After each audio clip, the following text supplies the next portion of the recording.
جو لوگ یعنی جو مرد حضرات مسجد کے بجائے گھر میں نماز پڑھتے ہیں تو ان کو اللہ سے ڈرنا چاہیے، اس وجہ سے کہ جماعت سے نماز پڑھنا بعض علماء کے نزدیک سنت مؤکدہ ہے، لیکن اکثر علماء فرماتے کہ یہ واجب ہے۔ تو اس وجہ سے بلا عذر اگر کوئی نماز با جماعت چھوڑتا ہے تو وہ گناہ گار ہو۔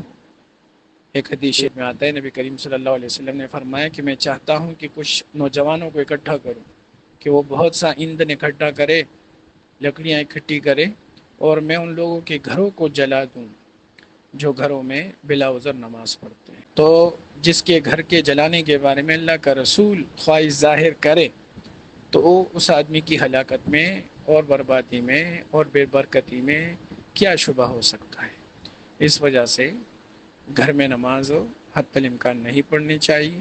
اللہ تعالیٰ نے مسجد جو بنا رکھی ہے اس کے بہت سارے فوائد ہیں، اور ان فوائد میں سے ایک یہ بھی ہے کہ مسجد میں جانے سے ایک دوسرے کے احوال کا پتہ چلتا ہے۔